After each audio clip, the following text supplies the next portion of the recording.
여인영 전 방첩사령관이 지난해 12월 비상계엄이 선포된 뒤 김용현 당시 국방장관이 14명을 특정해 체포해야 한다고 지시했다고 검찰에 진술한 걸로 확인됐습니다. 여 전 사령관은 김 전 장관으로부터 명단을 들었을 때 대다수는 대통령이 평소 부정적인 말씀을 하던 사람들이었다고 답했습니다. 그러면서 명단에 이름이 들어간 사람들에 대한 윤 대통령의 인식을 들은 대로 털어놨습니다. 먼저 계엄 해제안 가결 직전 최우선으로 체포하라는 지시가 내려진 우원식 국회의장과 이재명, 한동훈 당시 대표. 여 전 사령관은 이재명, 한동훈 조국에 대해선 왜 부정적인지 설명이 필요 없다는 취지로 검찰에 말한 걸로 파악됐습니다. 우원식 국회의장에 대해서는 윤 대통령이 평소 당 적이 없는데 민주당에 편파적으로 국회 운영을 한다고 말했다고 진술했습니다. 경찰과 방첩사, 국정원이 받은 명단에 모두 등장한 김명수 전 대법원장에 대해선 재판이 지연되고 유전 무죄와 같은 사법체계를 만든 사람이라고 평가했다고 말했습니다. 민주당 김민석 최고위원을 두고는 이재명 대표와 가깝고 대통령을 상대로 정치적인 공격을 많이 한 종북 주사파의 핵심이라는 윤 대통령의 말이 있었고 김 의원의 형인 김민웅 촛불행동 대표도 비슷한 이유로 싫어했다고도 했습니다.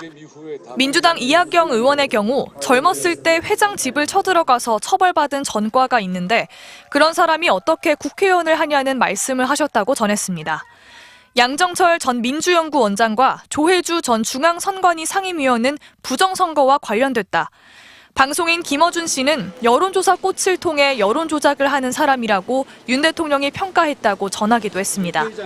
여 전 사령관은 그러면서 윤 대통령이 비상조치권을 사용하면 이 사람들에 대한 조치를 해야 한다고 말했다고 했습니다. 체포 명단에 속한 인물 대다수가 윤 대통령이 평소 낙인을 찍은 인물이었다는 게 여 전 사령관의 진술로 드러난 셈입니다. 여 전 사령관 측은 해당 검찰 진술에 대해 그런 진술을 한 적이 없다고 반박했고 윤 대통령은 체포의 채자도 꺼낸 적이 없다며 관련 의혹을 계속 부인하고 있습니다. MBC 뉴스 구민지입니다. 비상계엄 당일인 지난해 12월 3일 밤 11시쯤 윤석열 대통령이 여인영 전 방첩사령관에게 2차례 전화를 건 사실을 검찰이 확인했습니다. 앞서 여 전 사령관이 윤 대통령과의 통화 사실은 인정한 바 있지만 구체적인 통화 시간과 횟수가 나온 건 이번이 처음입니다. 특히 통화 시점을 주목할 만합니다. 윤 대통령이 홍장원 전 국정원 1차장에게 전화해 싹 다 잡아들여 대공수사권 줄 테니 방첩사를 도와 지원해라고 지시한 시각은 오후 10시 53분입니다. 이후 구체적인 지원 내용을 파악하기 위해 홍 전 차장이 여 전 사령관에게 전화한 건 오후 11시 6분입니다.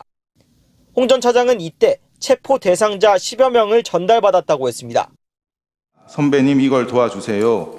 저희 체포조가 나가 있는데 소재 파악이 안 돼요. 명단 불러드릴게요라는 취지로 이야기를 했죠. 네.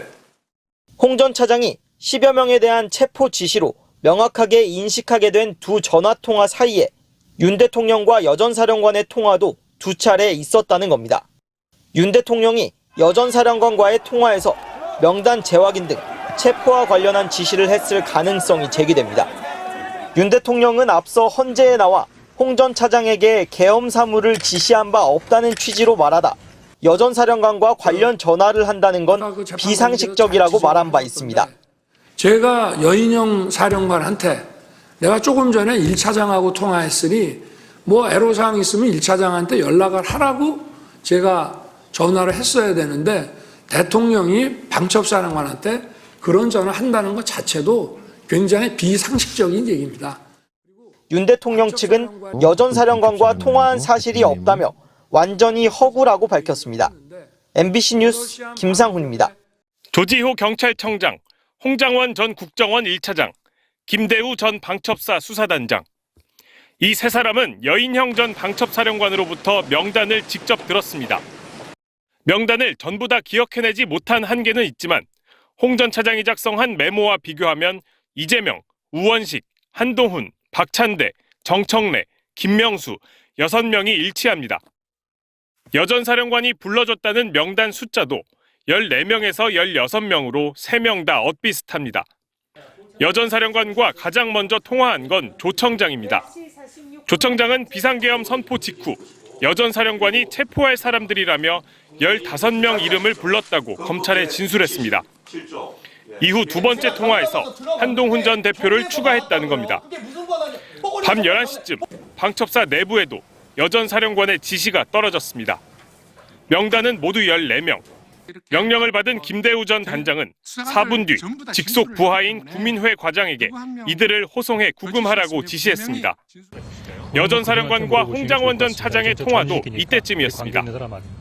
당시 구청원장 방한사 입구에 있는 공터였기 때문에 서서 제 포켓에 있던 메모지에다 막 적었었습니다.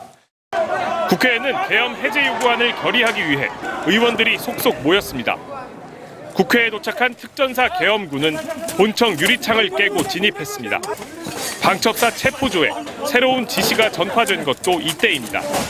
우원식, 이재명, 한동훈 3명에 집중하고 검거한 대로 포박하거나 수갑을 채워 수방사로 데리고 가라는 지시였습니다.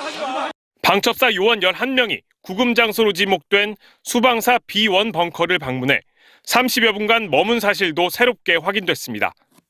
검찰은 윤석열 대통령 공소장에 여 전 사령관이 비상계엄 선포 직후 김용현 전 국방장관으로부터 주요 인사 10여 명에 대한 체포 명령을 받았다고 적시했습니다.